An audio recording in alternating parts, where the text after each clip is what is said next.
Hello friends, welcome to my channel. I hope you all are doing fine.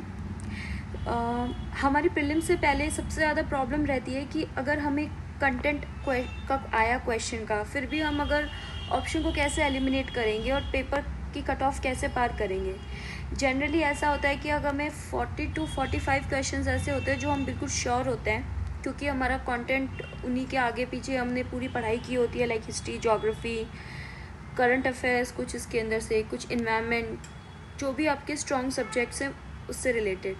लेकिन फिर उसके बाद क्या, उसके बाद बाकी के 60 क्वेश्चंस हैं, उनको किस तरीके से सॉल्व किया जाए और कौन से क्वेश्चंस में हम एलिमिनेशन टेक्निक यूज़ कर सकते हैं और ऐसे कौन से क्वेश्चंस हैं जिनको हम लीव कर सकते हैं।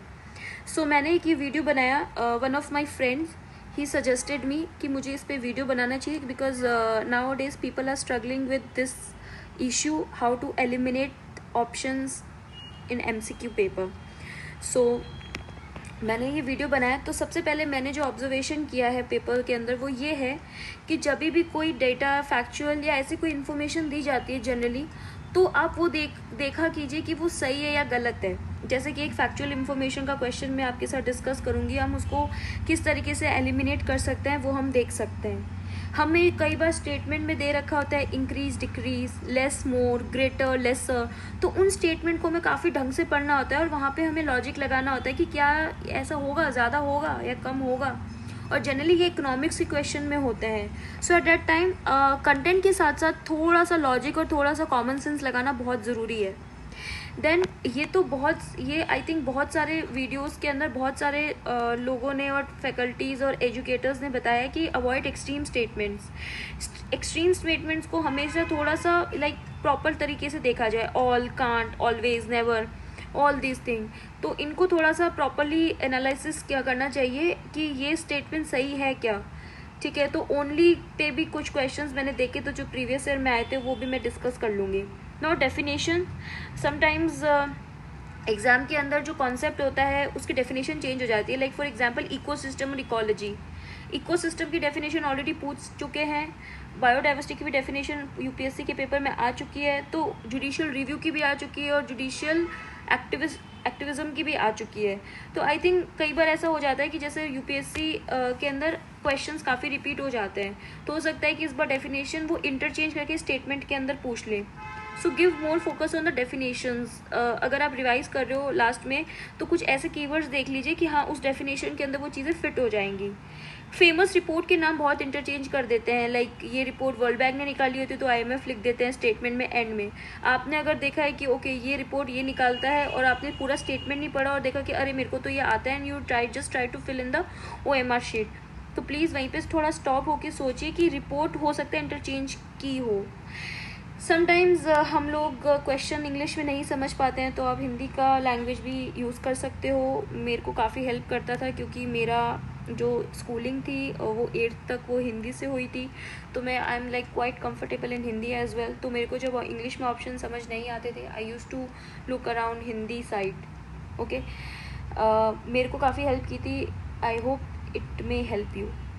Last but this is from my point of view, don't over analysis the paper. जितना आता है उतना कीजिए। उसके बाद एग्ज़ाम टाइम में उस 2 घंटे के अंदर ना तो आप कुछ पढ़ सकते हो और ना ही कुछ और कर सकते हो। सो जस्ट रिलैक्स, जितना हो रहा है उतना सॉल्व कीजिए and rest is up to the destiny. So now let's start with this questions. मैंने ये कुछ क्वेश्चंस 2019, 20 और 21 के पेपर से लिए हैं, तो क्योंकि 2022 की आंसर की अभी तक आई नहीं है, I am just waiting for the answer की। अगर आती है उसमें से कुछ लगता है क्वेश्चंस तो I may help you, but I know वो थोड़ा लेट हो जाएगा, but even though please. So mapping का क्वेश्चन है, इसमें थोड़ा सा कंटेंट भी यूज़ होगा और एलिमिनेशन भी टेक्निक भी यूज़ होगी। लाइक फॉर एग्जांपल अगर हम देखें तो क्वेश्चन पूछा गया है कि सी के बारे में और बॉर्डरिंग कंट्री के बारे में, ठीक है। तो हम ब्लैक सी तो काफ़ी इंपॉर्टेंट माना जाता है। जब भी हम पढ़ाई शुरू करते हैं, मैपिंग शुरू करते हैं, कुछ एरियाज़ होते हैं जो कि फेवरेट्स होते हैं जहाँ से यूपीएससी मोस्टली क्वेश्चन पूछे जाते हैं, और वो तो ऐसे टॉपिक्स होते हैं जो हमको कभी छोड़ते ही नहीं है। लाइक ब्लैक सी, हमें पता है कि ब्लैक सी जो है वो Turkey, Ukraine, Romania, Serbia, Bulgaria, ये सारी कंट्रीज़ होंगी। क्रोशिया तो उसमें कहीं पे भी नहीं आती, दैट वी आर श्योर। तो रिमूव क्रोशिया, यहाँ पे क्रोशिया को एलिमिनेट कर दीजिए।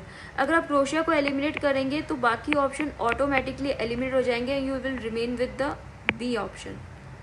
सो आप इसके अंदर थोड़ा सा कंटेंट यूज़ करके अपना एलिमिनेशन टेक्निक यूज़ कर सकते हैं। सो ऑब्वियसली थोड़ा सा कंटेंट रिक्वायर होगा, but that is very basic, और थोड़ा बेसिक कंटेंट तो आपको डेफिनेटली चाहिएगा ही चाहिएगा, अदरवाइज आप एलिमिनेट कैसे करोगे।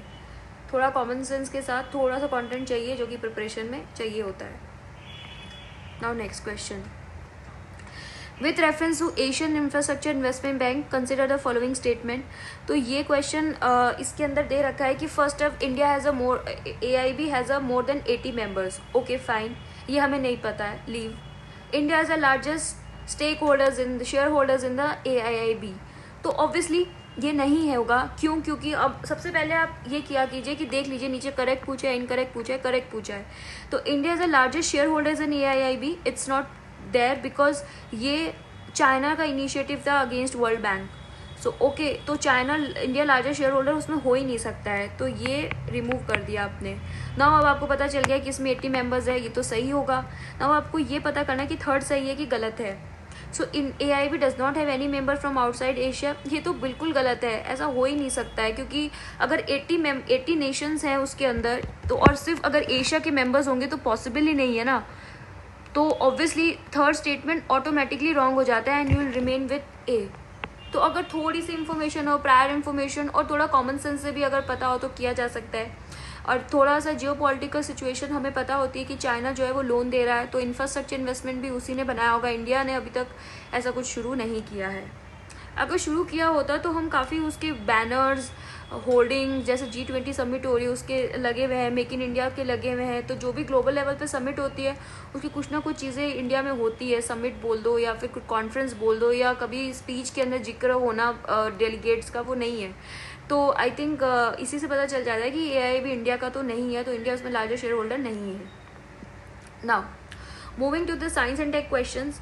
मेरे को साइंस के क्वेश्चंस काफ़ी डिफिकल्ट लगते थे, जनरली मैं छोड़ के जाती थी उनको, बट कुछ क्वेश्चंस थे जो मुझे एग्जाम टाइम में ही मैंने सही किया, आई वाज क्वाइट सरप्राइज कि मैंने सही कैसे कर दिया, क्योंकि जब भी मैं प्रीलिम्स दे के आती थी मेरे को यही लगता था कि शायद नहीं होगा, बिकॉज साइंस के क्वेश्चन हो सकता है गलत हो, लेकिन मैं most of the time attempt करने की कोशिश करती थी पेपर के अंदर।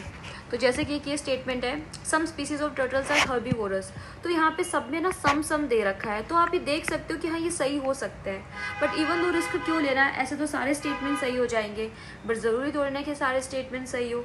तो हमें वो देखना है जो सम हमें लगता है प्रोबेबली हो ही सकता है, that's true.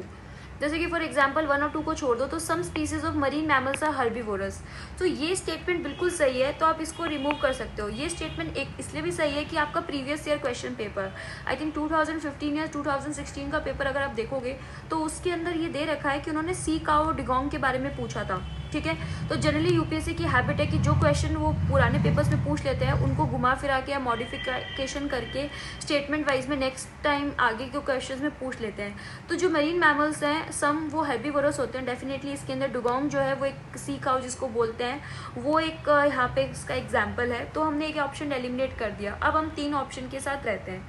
Some species of snakes are viviparous, so obviously viviparous की डेफिनेशन हम सबको पता होती है कि जो कि अपनी बेबीज जो होती है they produce from not produce from egg से प्रोड्यूस नहीं करते हैं अपने बेबीज को, उनको हम बोलते हैं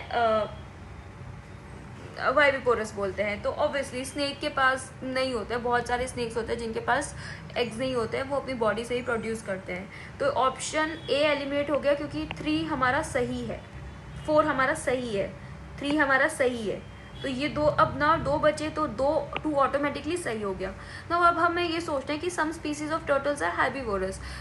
मैं आपको बता देती हूँ बहुत सारा डिफरेंस होता है टर्टल्स एंड टॉर्टॉइज में, आप पढ़ लेना, बट टर्टल्स होते हैं वो जनरली हेर्बीवोरस होते हैं, most of the turtles are हेर्बीवोरस।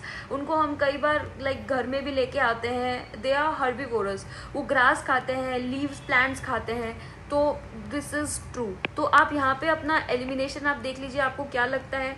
मेरा एलिमिनेशन उस टाइम पे एग्जाम में ने यही बोला था कि टर्टल्स को हम कई बार पेट की तरह यूज़ करते हैं and they are like so cute, वो ग्रास खाते हैं, वेजिटेबल्स खाते हैं, so some may be herbivorous, so option was D. So I was lucky enough कि मैंने अपना इस तरीके का कॉमन सेंस लगाया, so you can also use that. Now, moving towards next question. This is a consider the following statements about Maternity Benefit Act. Now, correct answer पूछा है. Okay, correct पूछा है. Now, the first statement is pregnant women are entitled for 3 months pre-delivery and 3 months post-delivery paid leave. Absolutely not correct, because आप मतलब घर में आपके ladies होंगी या अगर आप वर्किंग प्रोफेशनल है तो आपने वहाँ पे देखा होगा कि जो प्रेग्नेंट वुमेन होती है वो लगभग 7th-8th मंथ तक आती हैं वो काम करने के लिए. जनरली लास्ट मंथ में वो वर्क फ्रॉम होम लेती हैं या थोड़ी पीरियोडिक लीव लेती हैं, राइट. तो वो 3 महीने पहले उनको लीव देने का कोई सेंस नहीं है और 3 महीने वो बाद में देती हैं, ठीक है. तो आप इसके फैक्चुअल पॉइंट देख लेना, बट यहाँ पे हमें फैक्चुअल नॉलेज की ज़रूरत ही नहीं है. It's only about common sense. तो फर्स्ट स्टेटमेंट तो हमारा ऑलरेडी गलत हो गया. नो, अब हमारा 50% काम बचा है, डैट इज कि सेकेंड और थर्ड. नो, तो enterprises with creche facility must allow the women mother minimum 6 creches visits daily. मतलब कैसे 6 बार डेली वो कैसे मदर क्रंच फैसिलिटी. आप देखना क्या होता है, इसका मतलब होता है कि एक हॉलिस्टिक इन्वायरमेंट देना, हॉलिस्टिक इन्वायरमेंट देना चाइल्ड को. तो घर पे उसका हॉलिस्टिक इन्वायरमेंट होता है, डेवलपमेंट होता है. लेट्स से अगर उन्होंने किसी आशा वर्कर के यहाँ पे भी छोड़ा है तो वो ऑफिस से डेली आशा वर्कर के पास अपने बच्चे को देखने के लिए 6 बार तो नहीं जाएगी ना. डैट इज़ एब्सोल्युटली लाइक बहुत ही वेग स्टेटमेंट है. तो 6 तो नहीं हो सकता. नाउ आप मार्क करने से पहले एक बार थर्ड स्टेटमेंट भी पढ़ लीजिए, that is women with 2 children get reduce entitlement. Absolutely ये पॉसिबल है क्योंकि पॉपुलेशन कंट्रोल करना है तो ये चीज़ हो सकती है. So now option would be C. So it was quite easy question और उस टाइम पे अमेंडमेंट्स हुए थे तो ये काफ़ी न्यूज़ में भी था. सो आप इसके फैक्चुअल पॉइंट्स अब जान सकते हैं, पढ़ सकते हैं. बट माय पॉइंट इज़ कि ऐसे क्वेश्चंस अगर एग्जाम में आ जाते हैं तो प्लीज़ घबराइए मत, थोड़ा सा माइंड को काम रखिए, जो कि मैंने बताया which is very important during prelims. बहुत ज़रूरी है प्रीलिम्स के अंदर, क्योंकि प्रीलिम्स के अंदर it's all about like how काम यू आर, ठीक है. तो आप इस तरीके से लॉजिक अप्लाई कर सकते हो. नाउ मैंने ये जब क्वेश्चन अपने पेपर के अंदर जब अटेम्प्ट किया था तो मैं 1 गो के अंदर मैंने इसको अटेम्प्ट ही नहीं किया था. And I think it was the last question जो मैंने मार्क किया था कि चलो ट्राई कर लेते हैं. बट जब मैंने देखा it was quite simple.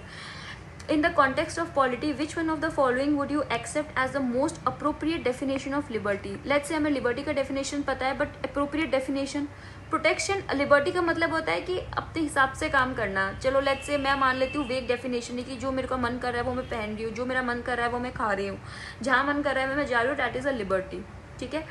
Way of living, जो मेरे को अच्छा लग रहा है उस तरीके से मैं बिहेव कर रही हूँ, लाइक. तो अप्रोप्रिएट डेफिनेशन ऑफ लिबर्टी में protection against the tyranny of the political ruler, ये तो हो ही नहीं सकती. It's not only related to political. Liberty कभी भी सिर्फ पॉलिटिकल से रिलेटेड नहीं हो सकती है. ओके फाइन, तो ये ऑप्शन रिमूव हो गया.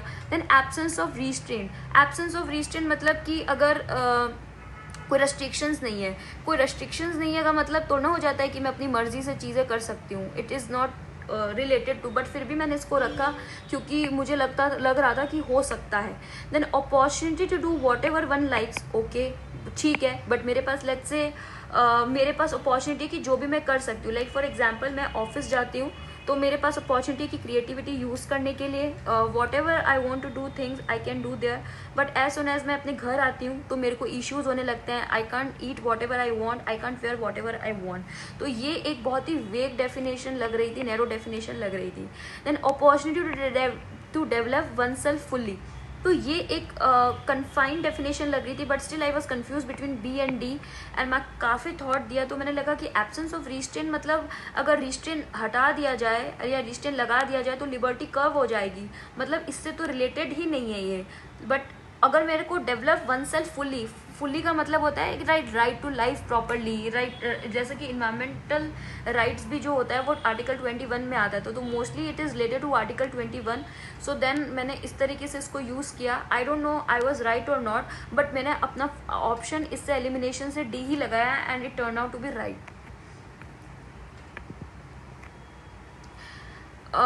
This question it was again a science and tech question, but मैंने इसको वापस अगेन सेकेंड या थर्ड अटेम्प्ट मतलब गो में के अंदर ही किया था पेपर के अंदर.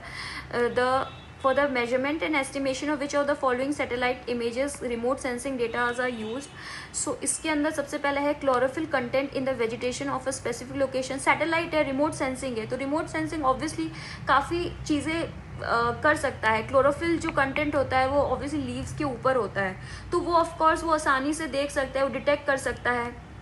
जब हम ये डिटेक्ट कर सकते हैं कि सॉइल का कलर क्या है, जो कि हम टेक्निक यूज़ करते हैं सॉइल मेजरमेंट के अंदर, जब हम ये यूज़ कर सकते हैं कि वेदर टेक्निक क्या है, तो ऑब्वियसली क्लोरोफिल कंटेंट भी यूज़ कर सकते हैं. तो मैंने यहाँ पे ये दोनों ऑप्शन एलिमिनेट कर दिए, क्योंकि मुझे वन तो में श्योर थी कि ऑफकोर्स कर सकते हैं, सॉइल मेजरमेंट कर सकते हैं तो क्लोरोफिल भी कर सकते हैं. Green house gas emissions from the rice paddies of the specific location, of course क्योंकि आजकल रिमोट सेंसिंग टेक्नोलॉजी ही जनरली क्लाइमेट चेंज टेक्निक्स और ग्रीन हाउस गैस इमिशन के लिए यूज़ किया जा रहा है.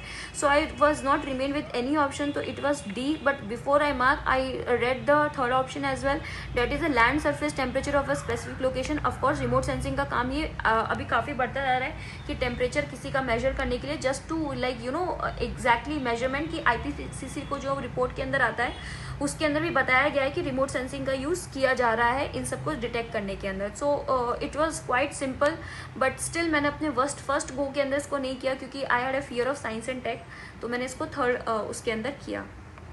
Now this was again the question of current affairs, environment as well as science and tech. तो मैंने इसको भी बहुत लास्ट में किया था, बिकॉज ये एलिमिनेशन से हो रहे थे एंड आई वाज श्योर कि मैं इनको एलिमिनेट से थोड़ा बहुत तो यूज़ कर लूँगी. तो the question is about the following statements are correct about the deposits of methane hydrate. So methane hydrate के बारे में था. सो मीथेन हाइड्रेट को जनरली हम बर्निंग आइस भी बोलते हैं. ये मुझे पहले से थोड़ा बहुत इन्फॉर्मेशन थी. सो इसके अंदर तक global warming might trigger the release of methane gas from this deposit. ये स्टेटमेंट सही भी लग रहा है, लेकिन जिन लोगों को कन्फ्यूजन हो तो ये माइट लिखा है, श्योरली नहीं बोला है, तो it is a possible. Obviously methane का ग्रीन हाउस गैस में काफ़ी ज़्यादा कॉन्ट्रीब्यूशन होता है. मीथेन हाइड्राइड तो ऑब्वियसली अगर रिलीज करेगा तो वो ट्रिगर ही करेगा ग्लोबल वार्मिंग को, टेम्परेचर बढ़ाएगा ही, वहाँ का कम नहीं करेगा. तो ये ऑप्शन तो एलिमिनेट हो गया. नाउ अब मेरे को लगा था कि ये मैं क्वेश्चन करना जरूरी हो गया, क्योंकि ये ऑप्शन एलिमिनेट कर दिया है. Large deposits of methane hydrate are found in Arctic tundra and another sea floor. As I told it's called burning ice. मुझे पता था ये बर्निंग आइस बोलते हैं. तो जब ये आर्कटिक ठंडी जगह के बारे में बात की है तो ऑब्वियसली ये यहाँ हो सकता है, तो इसको भी एलिमिनेट कर दिया. Now I left with 3D and A. तो एलिमिनेशन के कारण मेरे लिए 2 ऑप्शन एलिमिनेट हो गए. नाउ अब 50-50 चांसेस है, तो मेरे को चांस लेने का था, मतलब आई वाज श्योर कि ये सही हो सकता है, मेरी प्रोबेबिलिटी यहाँ सही रहेगी. Then it was that methane in the atmosphere oxidise to carbon dioxide after a decade और 2. Yes of course it is possible कि वो रिएक्शन करके CO2 कुछ बनाए. तो मैंने ऐसे रिएक्शन करके देखा कि हो सकता है, पॉसिबल है कि बना सकता है, और वह बहुत लंबे टाइम में बना रहा है, it means it is quite possible. Then I marked it D. This is last question from my side, क्योंकि मैं इतने ही डिटेक्ट कर पाई हूँ पेपर्स के अंदर कि जो मैंने एलिमिनेशन से यूज़ किए थे as far as I could remember. Okay, so now with reference to blockchain technology, consider the following statement. It is a public ledger that everyone can inspect but with no single user control. Obviously blockchain बहुत चल रहा है, multiple users होते हैं, कोई single user नहीं होता है. ये ऑप्शन यही एलिमिनेट हो गया. The structure and design of blockchain. अगर आपको ये भी चीज़ नहीं पता हो तो ओके कोई बात नहीं, आप इसको रिमूव कर दीजिए. हम अगर सेकंड ऑप्शन पे जाते हैं तब भी हमारा एलिमिनेशन हो जाता है. How? The structure and design of blockchain in such that all the datas in of course आपको ये लग रहा होगा अभी तो मुझे आंसर्स पता है तो मैं ऐसे एलिमिनेट कर रही हूँ, बट मैंने वहाँ पे कैसे एलिमिनेट किया, मैंने इसको पढ़ा था पहले, क्योंकि मैं यहाँ पे कंफ्यूज थी सिंगल यूजर्स के अंदर. तो मैंने फिर इसको पढ़ा कि the structure and design of the blockchain in such that all the datas in are about crypto currency only. एक तो एक्सट्रीम स्टेटमेंट. उसके बाद ब्लॉकचेन जो है वो बैंक्स के अंदर भी यूज़ करते हैं. कितने बहुत मैंने कुछ आर्टिकल्स पढ़े थे हिंदू के अंदर और इंडियन एक्सप्रेस के अंदर भी, तो उसके अंदर था कि ब्लॉकचेन टेक्नोलॉजी का यूज बैंक्स के अंदर, एंटरप्राइजेस के अंदर यूज़ किया जाता है. तो क्रिप्टो करेंसी का तो सिर्फ नहीं होगा. तो ये 2 ऑप्शन ऑटोमेटिकली एलिमिनेट हो गए. तो नाउ 1 ऑप्शन मेरा जो डाउट था सिंगल यूजर का वो यहाँ क्लियर हो गया. अब नाउ थर्ड देखना था. Applications that depends on the basic features of blockchain can be develop without anybody's inspection. Of course उसको इंस्पेक्शन की परमिशन की ज़रूरत ही नहीं है. क्यों? क्योंकि एवरीवन कैन इंस्पेक्ट. तो और वैसे भी डिसेंट्रलाइज मेथड है तो उसको किसी की परमिशन की ज़रूरत नहीं होगी. So answer was D. So friends इस तरीके से मैंने एक क्वेश्चन और था जो कि मैंने शायद ऐड नहीं किया है, डेट वाज कि वन हॉर्न राइनो करके एक क्वेश्चन था, अगर आपको 2019 या 20 के पेपर में मिले वो ज़रूर देखना, वो भी बहुत ही एलिमिनेशन से हो जाता है। सो मैंने एक चीज़ नोटिस की कि जो भी मेरे इन्वायरमेंट, इकोलॉजी और साइंस एंड टेक के क्वेश्चंस थे उनको मैंने एलिमिनेशन से काफ़ी सही किया। तो अगर आप कुछ सब्जेक्ट में लैग कर रहे हो, जो कि बेसिक चीज़ें अगर पूछ रहा है, तो आप उनको एलिमिनेशन से सॉल्व कर सकते हो। आई होप मेरी छोटी सी कोशिश आपको हेल्प करेगी। If you can appreciate the video, you can like it and you can share it with your friends.